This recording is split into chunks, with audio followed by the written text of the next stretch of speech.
Hai, masih bersama saya, Mr. Z, bicara. Tentu saja bicara tentang kebenaran berdasarkan fakta, data, dan realita. Teman-teman, ini ada berita yang sangat menarik, teman-teman. Di sini beritanya ya, ini baru tadi malam loh ini. Dr. Richard Lee, tahu kan Dr. Richard Lee, yang telah ditetapkan sebagai tersangka oleh penyidik kriminal khusus Polda Metro Jaya. Setelah dilakukan pemeriksaan sebagai tersangka, kemudian tidak dilakukan penahanan, ya kan? Akhirnya tadi malam ditahan teman-teman oleh penyidik. Dan alasannya ini sangat menarik, belum pernah ini terjadi sebelumnya, yaitu alasannya gara-gara tidak kooperatif, ya kan? Tidak kooperatif. Bahkan katanya, kalau di media saya baca ya, karena TikTokan. Nah, ini sangat menarik di sini ya. Uh, apakah benar demikian? Karena ini menarik, maka kita dengarkan dulu ya media-media yang rame ini. Apakah benar gara-gara TikTokan? Berikut ini. Dari Warta Kota Live, Dr. Richard Lee ditahan polisi usai diperiksa 4 jam karena tidak kooperatif dan asik TikTokan. Keren ya. Kita bacakan saja ya teman-teman. Warta Kota Live, penyidik Polda Metro Jaya resmi menahan dokter sekaligus pebisnis skincare Richard Lee pada Jumat 6 Maret 2026 malam setelah menjalani pemeriksaan selama 4 jam terkait dugaan pelanggaran perlindungan konsumen dan Undang-Undang Kesehatan. Penahanan dilakukan setelah penyidik menilai tersangka tidak kooperatif dan berpotensi menghambat proses penyidikan yang sedang berjalan. Kepala Bidang Humas Polda Metro Jaya, Budi Hermanto, yang menjelaskan pemeriksaan terhadap Richard Lee dimulai pukul 13.00 WIB hingga 17.00 WIB di Direktorat Kriminal Khusus. Dalam pemeriksaan tersebut, penyidik mengajukan total 29 pertanyaan kepada tersangka. Dalam proses pemeriksaan tersebut terdapat 29 pertanyaan yang diajukan kepada tersangka, kata Budi kepada wartawan. Setelah pemeriksaan selesai, penyidik memutuskan melakukan penahanan terhadap Richard Lee pada pukul 21.50 di rumah tahanan Polda Metro Jaya. Dinilai tidak kooperatif. Menurut polisi, keputusan penahanan diambil karena Richard Lee dinilai tidak memenuhi kewajibannya selama proses penyidikan berlangsung. Beberapa alasan yang menjadi pertimbangan penyidik antara lain, tersangka tidak menghadiri pemeriksaan tambahan pada tanggal 3 Maret 2026 tanpa keterangan yang jelas. Pada waktu yang sama, Richard Lee diketahui melakukan siaran langsung di media sosial TikTok. Tersangka juga tercatat 2 kali tidak memenuhi kewajiban wajib lapor pada 23 Februari 2026 dan 5 Maret 2026, baru kemarin. Tersangka sempat tidak menghadiri pemeriksaan tambahan pada 3 Maret tanpa keterangan yang jelas. Ironisnya, pada hari yang sama, ia justru melakukan siaran live TikTok. Berdasarkan pertimbangan tersebut, penyidik memutuskan melakukan penahanan terhadap tersangka. Sebelum dimasukkan ke rumah tahanan, Richard Lee terlebih dahulu menjalani pemeriksaan kesehatan oleh tim bidang kedokteran dan kesehatan Polda Metro Jaya. Pemeriksaan meliputi pengecekan tekanan darah, suhu tubuh, serta saturasi oksigen. Hasilnya menunjukkan kondisi kesehatan tersangka dalam keadaan normal dan dinilai layak menjalani penahanan. Barang-barang pribadi milik Richard Lee yang tidak berkaitan dengan proses pembuktian perkara telah dititipkan kepada kuasa hukumnya.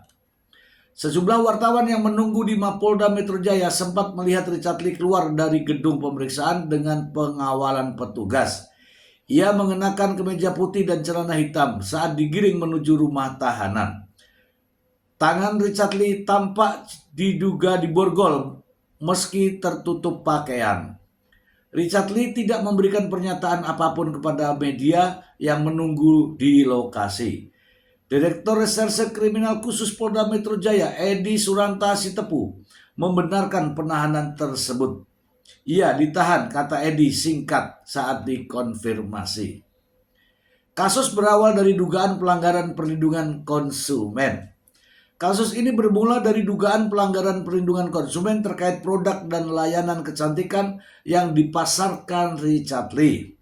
Pada tanggal 15 Desember 2025, penyidik Polda Metro Jaya menetapkan Richard Lee sebagai tersangka setelah mengumpulkan sejumlah alat bukti dan memeriksa saksi serta ahli. Penetapan tersangka tersebut kemudian digugat melalui pra-peradilan di Pengadilan Negeri Jakarta Selatan. Namun Hakim Tunggal menolak permohonan pra-peradilan yang diajukan Richard Lee pada 11 Februari 2026, sehingga penyidik menyatakan proses hukum tetap berjalan. Sebelumnya, Richard Lee sempat menyampaikan bahwa konflik hukum yang dihadapinya melibatkan sesama tenaga medis dan membuatnya merasa sedih. Ia juga menegaskan seluruh produk kecantikan yang dipasarkan telah memiliki izin edar dari BP POM dan diproduksi sesuai aturan yang berlaku. Secara pribadi, saya sedih konflik ini melibatkan 2 orang dokter, 2 orang sejawat, dan sama-sama profesional, ujar Richard Lee. Saat ini penyidik masih melengkapi berkas perkara sebelum dilimpahkan ke jaksa penuntut umum. Polisi menegaskan proses penanganan kasus ini dilakukan secara profesional, transparan, dan terbuka terhadap pengawasan publik. Oke, kita bahas ya teman-teman. Kita bahas. Jadi teman-teman sudah mendengarkan semua ya. Gara-gara ini Richard Lee tidak kooperatif, tidak datang pada saat proses pemeriksaan, pada saat diundang, pada saat dipanggil gitu ya, ceritanya seperti itu. Ada tadi disebutkan tanggal 3, tanggal 5 dan seterusnya. Intinya Dr. Richard Lee tidak kooperatif. Bahkan dalam berita informasi dari media mengatakan menghalang-halangi proses penyidikan. Wah, payah itu kalau sudah menghalang-halangi proses penyidikan. Itu obstruction of justice. Ya teman-teman, terkait dengan pemeriksaan perkara pidana, kita ini sudah mengenal KUHP yang baru ya teman-teman ya, ingat ya KUHP yang baru. Ini ya KUHP yang baru di sini ya, Undang-Undang Nomor 20 Tahun 2025. Teman-teman, di dalam undang-undang ini ada terkait dengan pasal-pasal yang berkaitan dengan penahanan, ya kan? Nah, saya akan bacakan kepada teman-teman biar tidak keliru ya. Pada pasal 99 kita bacakan untuk teman-teman semua. Pasal 99 ini terkait dengan penahanan ya.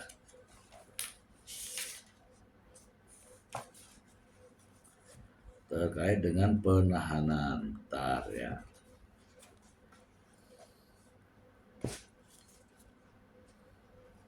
Saya bacakan ya teman-teman ya. Pada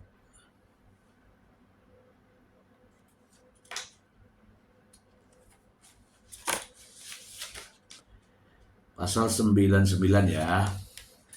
Ayat 1. Untuk kepentingan penyidikan, penyidik berwenang melakukan penahanan. Ayat 2. Penyidik pembantu berwenang melakukan penahanan atas perintah penyidik. PPNS dan penyidik tertentu tidak dapat melakukan penahanan kecuali atas perintah penyidik Polri.